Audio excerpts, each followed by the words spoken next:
Okay, say hello to our starting guard and our starting quarterback, Mike Goff, Kevin O'Connell. Gentlemen, thank you for joining me. You know, the keys of the game, I mean, I think the key to the season has been protect Phillip, keep him upright, open holes. You know, if you can block, you can score. If you can score, you can win. That hasn't been the case. Mike, some thoughts?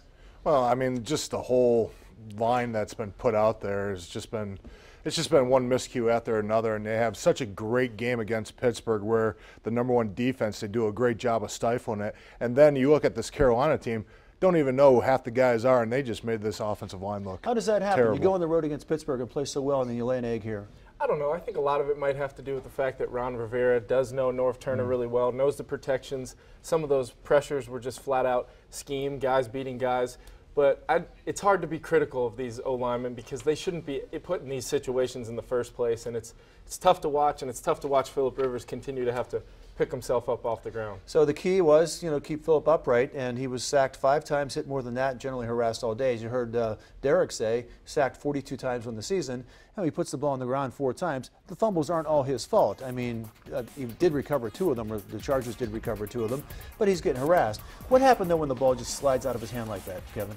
It happens. I mean, 1 in 200, 1 in 300 throws is just going to slip out. It's not going to feel right. It's unfortunate that it happens right there, and then they obviously pile on 14-0. Chargers go 3 and out again, 21-0. He wore gloves last week in Pittsburgh. Should he have stuck with the gloves? I don't know. I really, I mean, he hasn't worn them his whole life. He's won a lot of football games. I don't really think that has a lot to do with it.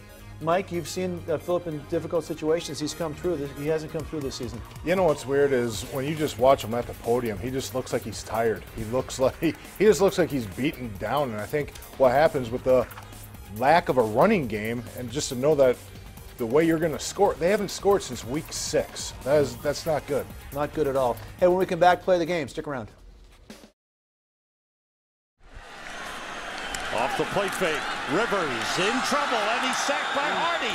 Hardy's second of the game, and Carolina's 5th sack of the game. Oh yeah, had to go to a Panther, Greg Hardy, but list any of these guys, they all played pretty well against the offensive line.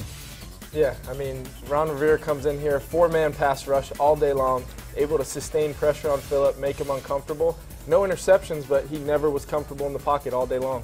And I think Ron Rivera's familiarity with the Chargers was a big plus for him and the Panthers. And Chudzinski was here too. Well, and you just look at the tackles that played so well. They got wrapped up like an empty Baby Ruth wrapper and thrown away. just the whole game. They just got discarded like a Baby Ruth wrapper. Well, like a bunch of guys who were on the couch 2 or 3 weeks ago. And honestly, it's pretty hard to put together an offensive line together when you have this many injuries. And the whole Gaither thing just killed this team. Oh, without a doubt. I mean, it just, I can't discuss how much that just infuriates me because you just want to see guys earn their money, and that guy didn't earn any money. When we come back, something really special. More from Antonio Gates on his historic day as a Charger. Lance is in good company tonight, too, because Antonio is a terrific player and a class act. You were his teammate for 5 years. Your thoughts?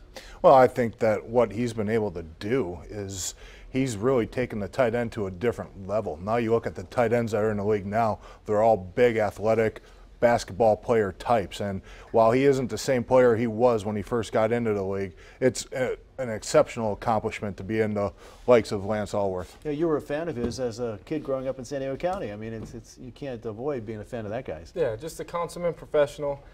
Has played injured a lot. He's been out there for Phillip, maybe when he hasn't been 100%, and Phillip's been able to go to him on 3rd down, red zone. He's been just the ultimate Charger. Yeah, I hope he comes back, and I hope he plays well, gets into a system here that, you know, really employs him again. 54 of those touchdown passes have come from Phillip Rivers. That is an NFL record for a tight end quarterback combo. Our final thoughts are next, so don't go away.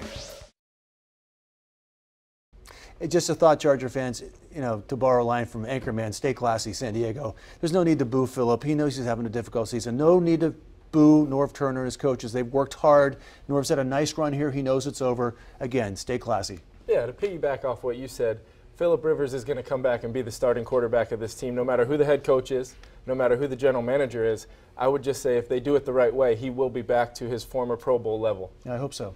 Well, to keep the movie theme, there's a scene in Caddyshack where Baby Ruth goes into a pool and everybody over-exaggerates, thinks that it's something else. The next guys that come in are coming into a situation that may look bad, but there's a lot of good things here to work with. A lot of chlorine in the water, huh? A lot of chlorine in the water. Yeah, baby, that's a good thing.